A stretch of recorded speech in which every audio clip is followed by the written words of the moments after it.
ሰላም ጤና ይስጥልን ውድ የዋልያ ሚዲያ ቤተሰቦች የዕለተ እሁድ መረጃዎች እናልፋለን። በመጀመሪያም አጫጭሮቹን በዘመቻ አንድነት ወሎ ቤተ አማራ ተከዜ ክፍለ ጦርም ድል አስመዘገበ።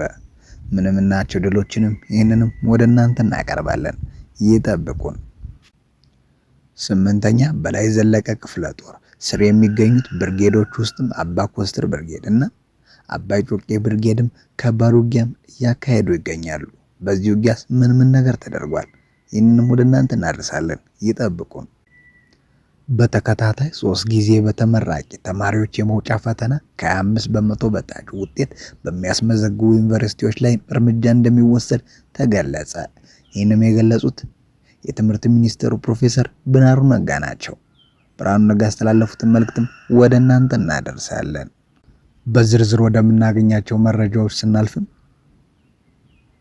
መሰልጠን መታጠቅና መዘጋጀት ከሁሉም ሰራዊት የሚጠበቅ ነው ሲሉም ጠቅላይ ሚኒስትር ዶክተር አብይ አህመድ ተናገሩ። ዓለም ካለበት ሁኔታ አንጻር በቀጣይነት መሰልጠን መታጠቅና መዘጋጀት ከሁሉም ሰራዊት አባላት የሚጠበቅ ነው ሲሉም የኢፌዴሪ ጠቅላይ ሚኒስትር ዶክተር አብይ አህመድ ተናገሩ። 116ኛው የኢትዮጵያ ፖሊስ ምስረታ ቀንን የማጠቃለያ መርሃ ግብር ጠቅላይ ሚኒስትር ዶክተር አብይ አህመድ በተገኙበት በመስቀል አደባባይም ተካሂዷል። ጠቅላይ ሚኒስትር ዶክተር አብይ አህመድ በመርሃ ግብሩ ላይም ባስተላለፉት መልእክት የሰላም እና የደህንነት ተቋማት የኢትዮጵያ ብሔራዊ ጥቅሟንም ማስጠበቅ ዋነኛ ተልዕኳቸው ነው ያሉ ሲሆንም ኢትዮጵያ አንድነትና ብሔራዊ ጥቅሟን ማስከበር ሁልጊዜም ስራችን ነው ያሉት ጠቅላይ ሚኒስትሩ አንድም ሆነ ከቻልነ የኢትዮጵያ ግዛት አንድነትና ብልጽግናን ማረጋገጥ እንችላለን ሲሉም ገልጸዋል። ባለፉት ጥቂት ዓመታት በኢትዮጵያ የተቋም ግንባታ ውስጥ በተለያዩ በሰላም የደህንነት ተቋማት ላይም የተሰራው የሪፎርም ስራ አመርቂ ውጤት እንዳሳየም ጠቅላይ ሚኒስትሩ ተናግረዋል። ነገር ግን ዓለም ካለበት ሁኔታ አንጻር በቀጣይነት መሰልጠን መታጠቅና መዘጋጀት ከሁሉም ሰራዊት አባላት የሚጠበቅ ነው ብለዋል። ለተቋም 116 ዓመታት ማለት ቀላል ትርጉም የሚሰጠው አይደለም ያሉት ጠቅላይ ሚኒስትሩ ቀጣይነት ያለው ሪፎርምና ዘመን የሚዋጅ አቅም መገንባት አስፈላጊ ነው ብለዋል ዶክተር አብይ አህመድ። ወደ ቀጣይ መረጃ ስናልፍ በዘመቻ አንድነት ወሎ ቤተ አማራ ተከዜ ክፍለ ጦርም ድል አስመዘገበ። የአማራ ፋኖ በወሎ ቤተ አማራ ተጠናክሮ በቀጠለው የህልውና ትግል በላስታ ሳምነው ኮርም ስርም በአርበኛ ኮማንዶ ዘላለም ሲሳይ የሚመራው ተከዜ ክፍለ ጦር የብልጽግና ወንበር አስጠባቂ የብርሃኑ ጁላ ሰራዊት ላይም ድል ተቀናጅቷል።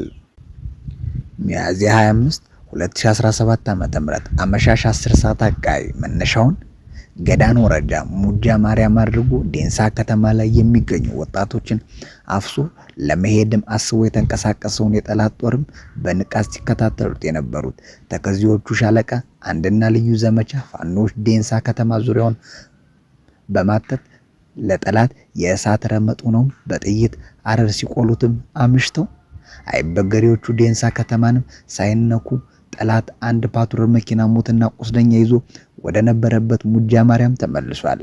በዚህ አውደ ውጊያ በጠላት ሰራዊት በኩልም አንድ ከፍተኛ አመራር እንደተሰዋና በዚያውም የተበሳጨ ያገዛዙ ጦርም ሙጃ ማርያም ላይ የሚገኙ ወጣቶችን አፈሳ እያካሄደ ይገኛል። መዳረሻው ድልና ነጻነት የሆነው የአማራ ህዝብ ተጋድሎ በዘመቻ አንድነት ተጠናክሮ ይቀጥላል ሲሉም የአማራ ፋኖ በወሎ ቤተ አማራ ላስታ ሳምነው ኮርም የህዝብ ግንኙነት ኃላፊ ፋኖ ቢሆነኝ ቢያቤም ገልጿል። ወደ ቀጣይ መረጃ ስናልፍም አዲስ ዘገባ በመላው አፍሪካ እየተባባሰ የመጣውን የድሮን ጦርነት በሰላማዊ ሰዎች ላይ የሚያደርሰውን ጉዳትም አጋልጧል። በድሮን ዋርሳ ዩናይትድ ኪንግደም የተደረገ ጥናት በኢትዮጵያ፣ ማሊ፣ ቡርኪና ፋሶ፣ ናይጄሪያ፣ ሶማሊያና ሱዳን ጨምሮ በአፍሪካ ሀገራት ወታደራዊ ሰው አልባ ጥቃቶች ያስከተለውን የዜጎች ጉዳት መጠንም አረጋግጧል። በማድረስ ላይ ያለው ሞት የቅርብ ጊዜ ዘገባዎችን በሀገሪቱ አዲስ ወደ ሀገር ውስጥ የሚገቡ የታጠቁ ድሮኖች በቱርክ በቻይናና ኢራን ካሉ አምራቾች በመጡ ድሮን በሚደረገው ጦርነት ዜጎች ሞት እየጨመረ መምጣቱን አጉልቶ ያሳያል። ከህዳር 2021 እስከ ህዳር 2023 ባለው ጊዜ ውስጥ ቢያንስም በ50 የተለያዩ አጋጣሚዎች ከ943 በላይ ንጹሃን ዜጎች መሞታቸውን ገልጿል። ምርመራው ከተካሄደባቸው 6 ግዛቶችም 5ቱ በቱርክ ሰው አልባ አውሮፕላኖች ባይካር አምራች ባይረክተር ቲቪ 2 ሰው አልባ አውሮፕላኖች በተሰሩ የተፈጸሙ መሆናቸውንም ተረጋግጧል። አብዛኞቹ በታጠቁ አማጺ ቡድኖች ላይ ቀጣይነት ያለው የአገር ውስጥ ወታደራዊ ዘመቻ ላይም የተሰማሩ ናቸው። ነገር ግን በጊዜው የሚደረጉት እንቅስቃሴ በሲቪሎችና በታጋዮች መካከል ያለውን ልዩነት መለየትም ተስኗቸው ይላል ጥናቱ። ሪፖርቱ እያንዳንዱ ሀገር ጉዳይ ጥናት አጉልቶ የሚያሳይ ሲሆንም የድሮን ጦርነት በአካባቢ ማህበረሰቦችና በተጎጂ ቤተሰቦች ላይ የሚያስከትለውን አስከፊ መዘዝም አመላክቷል። በሌላ በናይጄሪያ በወታደራዊ መረጃ ስህተት ቢያንስም 85 ሰዎች ተገድለዋል። አንዳንድ ዘገባዎች እንደሚሉትም እስከ 125 ሰላማዊ ሰዎች የመውሊድን እስላማዊ በዓል በታህሳስ 2023 በተሳሳተ ሁኔታ ሰው አልባ አውሮፕላኖች ለማክበር ተሰብስበው በነበሩበትም ተገድለዋልም ይላል ጥናቱ እንደሚያሳየው። እነዚህ ጉዳዮች በታጠቁ ሰው አልባ አውሮፕላኖች ላይ አስቸኳይ ስርጭት ቁጥጥር እንደሚያስፈልግ እና እነዚህን የጦር መሳሪያዎችን ወደ ውጭ የሚልኩ ሰዎች ዓለም አቀፍ የሰብአዊ ሕግን ለማክበርም ትንሽ ፍላጎት ላላቸው መንግስት በማቅረብ የኃላፊነት አለማሳካቱንም ያሳያል። በዚህ ዘገባ ላይ የሚታየው የሲቪል ስቃይ መጠንም በዓለም አቀፍ ደረጃ ያለውን የድሮን ጦርነትም በፍጥነት መስፋፋት የሚያስከትለውን ስጋትም በግልጽ ሊያሳይ ይገባል። ይህም ተጠያቂነት በጎደላቸውና ትርፍ በሚያሳድዱ አምራቾችም የሚመረቱ ርካሽ የጦር መሳሪያ ዘዴዎች ማግኘት ነው። ከግጭት ከፖለቲካዊ አለመረጋጋትና ከሰላም ጋር የሚኖሩ ንጹሃን ዜጎች አሁን የድሮን ጥቃቶች ተጨማሪ ስጋት ገጥሟቸዋል። ይህም የዕለት ተዕለት ኑሮ መሰረታዊ ገጽታቸውን ገበያ መጎብኘትን ወይም የአምልኮ ቦታ መገኘት ጉዳይ ሊሆን ይችላልም ተብሏል። ሪፖርቱ የተለያዩ ምክረ ሀሳቦችንም አቅርቧል። ድሮን ወደ ውጭ የሚልኩ መንግስታት ባልታሰሩ ስርዓቶች ምክንያት በሲቪል ላይ የሚደርሰው ጉዳት በተመለከተ ጥልቅ ምርመራ እንዲያደርጉ፣ ግኝታቸውንም በይፋ እንዲገልጹና የሲቪል ጥበቃ ለማድረግም ቁርጠኝነት እንዲኖራቸው ጥሪም አቅርቧል።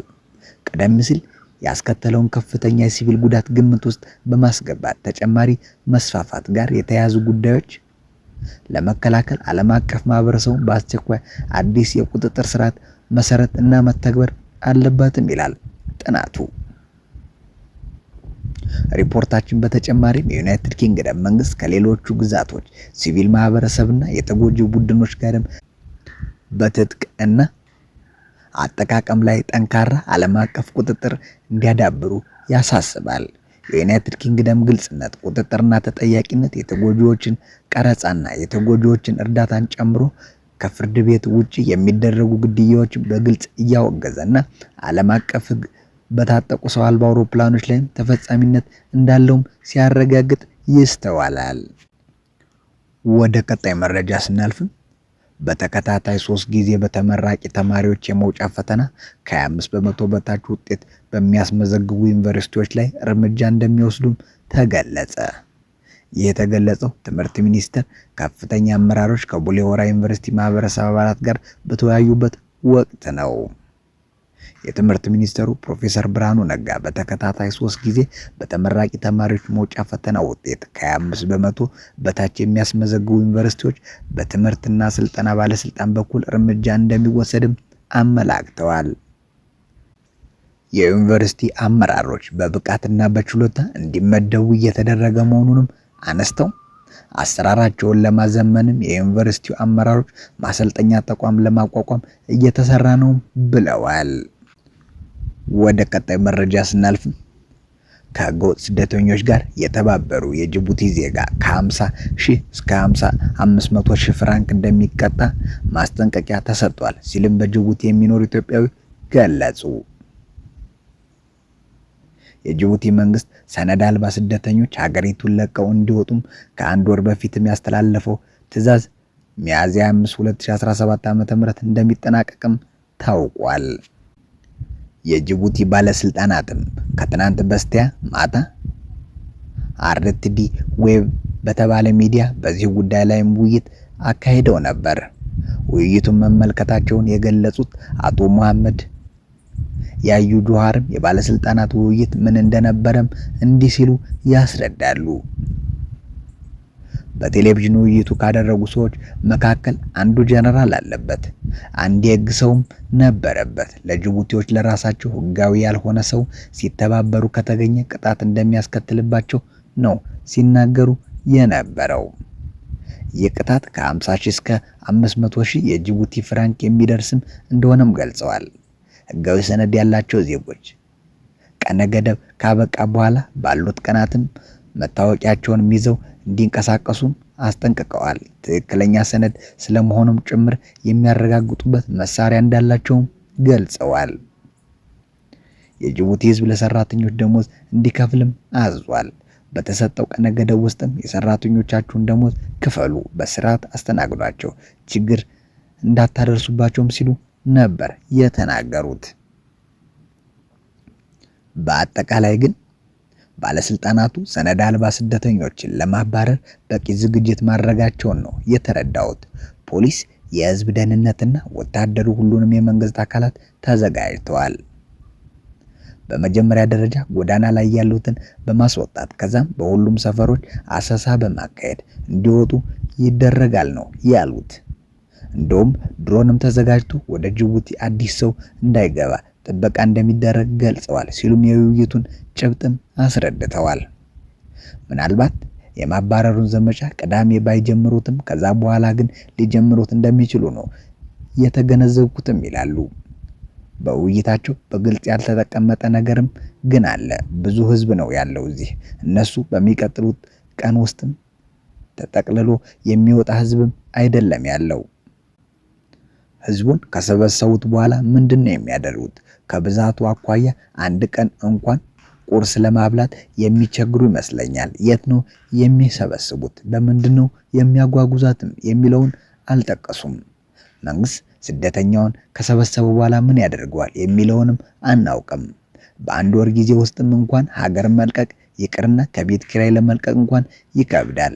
ዝግጅት ያስፈልጋል። መጠለያ አልተዘጋጀም። እኛ ህዝብ ነን፣ ክብር ይገባናል። እኛ የትልቅ ሀገር ዜጎች ነን። ለመንግስታታችን ለሀገራችን ክብር ሊኖራቸው ይገባል። 200 ሺህ ህዝብ ሰብስበው ምንድነው የሚያደርጉት? እንዴት ነው የሚያጓጉዙት? ግልጽ አይደለም። ያለው ሁኔታም በጣም ከባድ ነው ይላሉ አቶ መሐመድ። እዚህ ሀገር 20 ዓመት ኖሬያለሁ። በግንባታ ስራዎች ላይ ነው የምሰራው። በዚህ ስራ ነው ቤተሰቦችን የማስተዳድረው። የ8 ልጆች አባት ነኝ። 5 ልጆቼ ተማሪዎች ናቸው። ከ3ኛ እስከ 9ኛ ክፍልም ይማራሉ።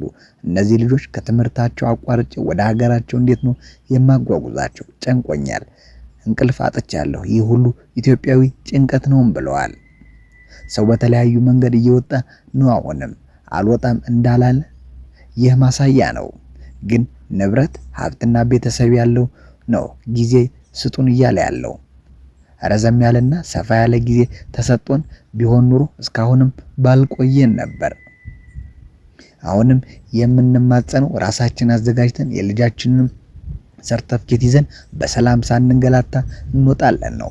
መንግስታችን ጫና ያድርግ፣ ይታደገን፣ ከስቃይና መከራ ያድነን።